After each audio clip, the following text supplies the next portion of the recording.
BJP जो हमेशा दूसरों का घर फोड़ने में लगी रहती है, अब उसके ही घर में फूट पड़ने लगी है। जी हां, आपने सही सुना। ये सभी जानते हैं कि बीजेपी अपने फायदे के लिए किसी को भी बलि का बकरा बना सकती है, चाहे वो बिहार में जेडीयू एलजेपी हो या फिर अन्य राज्यों के छोटे दल हो। बीजेपी ने सत्ता हासिल करने के लिए हमेशा छोटे दलों का इस्तेमाल किया है।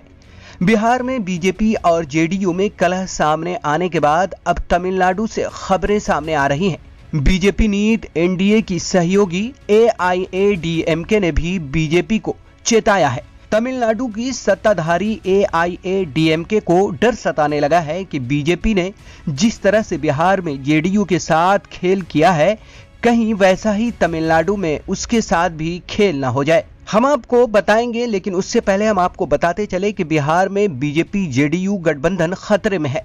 बिहार विधानसभा चुनाव के दौरान बीजेपी ने नीतीश कुमार और उनकी पार्टी जेडीयू को सत्ता से बेदखल करने के लिए लोक जनशक्ति पार्टी को जेडीयू के पैरेलल उतार दिया था, जिसके बाद जेडीयू को काफी नुकसान भी हुआ था। इसी बात को लेकर जेडीयू में खासी नाराजगी भी पाई जा रही थी। अभी ये सब कुछ चल ही रहा था कि बीजेपी ने अरुणाचल प्रदेश में जेडीयू के 6 विधायकों को अपनी पार्टी में शामिल करा लिया, जिसके बाद बिहार की सियासत में भूचाल आ गया और बीजेपी जेडीयू गठबंधन खतरे में आ गया है। अब खबर तमिलनाडु से आ रही है। तमिलनाडु में बीजेपी नीत एनडीए की सहयोगी दल एआईएडीएमके ने भगवा दल को सख्त संदेश दिया और चेताया है कि तमिलनाडु में छल कपट करने की कोशिश ना करे बीजेपी। सत्तारूढ़ एआईएडीएमके ने सोमवार को कहा कि राष्ट्रीय पार्टी के रूप में ऐसे सहयोगी दल की जरूरत नहीं है जो तानाशाही हो, और अगर वो तानाशाही करने जा रही है तो उसे याद रखना चाहिए, उसे गठबंधन की दूसरी पारी में शामिल नहीं किया जाएगा। पार्टी ने फिर से दोहराया है कि अगले विधानसभा चुनाव में भी मुख्यमंत्री के पलानीस्वामी एआईएडीएमके का चेहरा होंगे। पार्टी का बयान एक ऐसे समय में आया है जब प्रकाश जावड़ेकर ने के पलानीस्वामी के बतौर सीएम उम्मीदवार होने पर टिप्पणी करने से इनकार कर दिया था।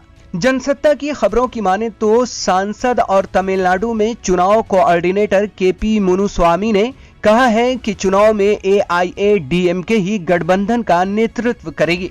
उन्होंने साफ कर दिया है कि कोई पार्टी अगर तानाशाही चलाना चाहती है तो ऐसी पार्टी का गठबंधन में कोई काम नहीं है।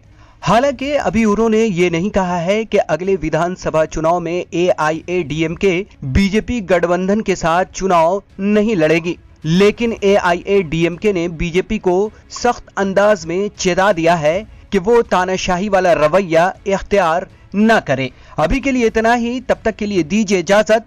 द वीपीएन टीवी को सब्सक्राइब कीजिए, लाइक और शेयर जरूर कीजिए। फांसीवाद ताकतों के खिलाफ हमारी आवाज को और मजबूत बनाने के लिए हमारा साथ दीजिए। नमस्कार।